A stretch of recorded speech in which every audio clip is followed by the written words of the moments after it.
मई के दिन थे। विदर्भ के एक सूखाग्रस्त गांव में सूरज मानो कहर बरसा रहा था।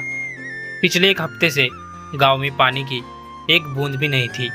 हर 4 दिन में आने वाला पानी का टैंकर ही गांव वालों के लिए जीने का एकमात्र सहारा था। दोपहर के 12 बजे गांव के बाहर टैंकर आया। टैंकर के आसपास लोगों की प्लास्टिक के डिब्बों और घड़ों की भयानक भीड़ लग गई। हर कोई पहले पानी भरने के लिए एक दूसरे को धक्का दे रहा था, झगड़ रहा था।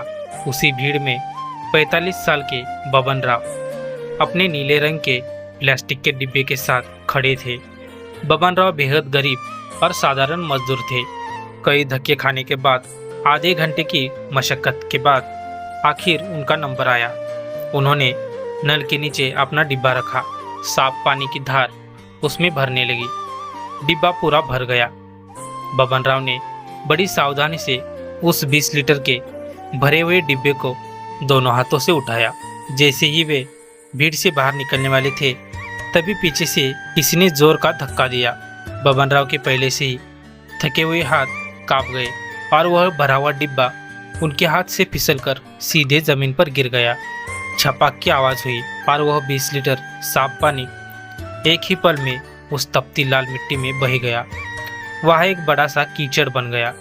टैंकर के पास खड़े लोग बबन राव पर टूट पड़े। क्या कर रहे हो बूढ़े? अकल नहीं है क्या? इतना पानी बर्बाद कर दिया। हमें पीने को पानी नहीं है और तुम मिट्टी में बहा रहे हो। हटो हटो पीछे, हमें भरने दो। लोग उन्हें गालियां देने लगे।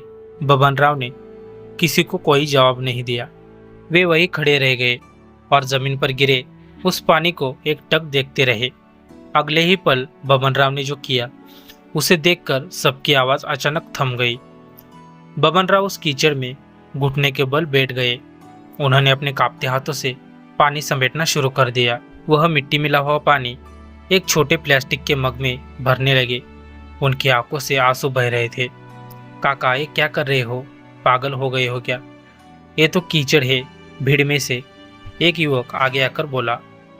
बबन राव ने रोते हुए उसकी ओर देखा। उनकी आवाज़ कांप रही थी। बेटा, मुझे ये पानी ले जाने दे। मेरी 7 साल की बेटी चिमी, उसे कल से भयानक लू लग गई है। उसका शरीर आग की तरह तप रहा है। डॉक्टर ने कहा है कि अगर उसके सिर पर ठंडे पानी की पट्टियां नहीं रखी और उसे पानी नहीं पिलाया तो वह नहीं बचेगी। कल से घर में पानी की एक बूंद भी नहीं है। मेरी बच्ची वहाँ तड़प रही है और मैंने पानी गिरा दिया। मुझे कीचड़ वाला पानी ही ले जाने दे, शायद उसकी जान बच जाए। यह सुनते ही वह सन्नाटा छा गया। जिन आंखों में अभी तक गुस्सा था, उनमें अब पछतावा और आंसू भर आए। उस युवक ने तुरंत अपना भरा हुआ डिब्बा आगे कर दिया। कुछ महिलाओं ने भी अपने घड़ों का पानी बबन राव के खाली डिब्बे में डाल दिया। काका, ये साफ पानी ले जाइए और जल्दी जाइए, चिमी को बचाइए, युवक बोला। बबन राव ने डिब्बा सर पर रखा और नंगे पांव तपती जमीन पर अपनी झोपड़ी की ओर दौड़ पड़े। उनके पीछे वो लड़का और कुछ गांव वाले भी दौड़े।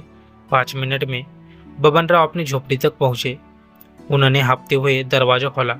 चिमी, देख बेटा, बाबा ठंडा पानी लाया है, अब तुझे अच्छा लगेगा। लेकिन झोपड़ी में अजीब सी खामोशी थी। फटी हुई चटाई पर चिमी शांत पड़ी थी। उसकी तड़प अब खत्म हो चुकी थी। युवक आगे बढ़ा और चिमी के हाथ को स्पर्श किया। वह पूरी तरह ठंडा पड़ चुका था। बुखार और प्यास से तड़पते हुए उस मासूम ने दम तोड़ दिया था। बबन राव वहीं गिर पड़े। उन्होंने अपनी बेटी के निर्जीव शरीर को सीने से लगा लिया और फूट फूट कर रोने लगे।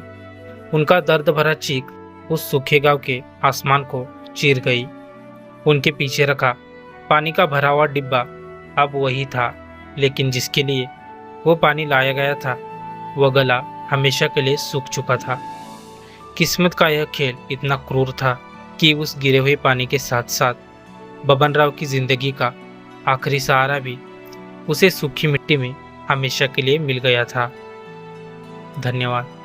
तो दोस्तों, आज की स्टोरी आपको कैसी लगी हमें कमेंट में ज़रूर बताएगा। अगर आपको ये वीडियो अच्छा लगा हो तो वीडियो को एक लाइक और चैनल को सब्सक्राइब ज़रूर कीजिएगा। तो मिलते हैं किसी अगले और शानदार वीडियो में। तब तक के लिए धन्यवाद।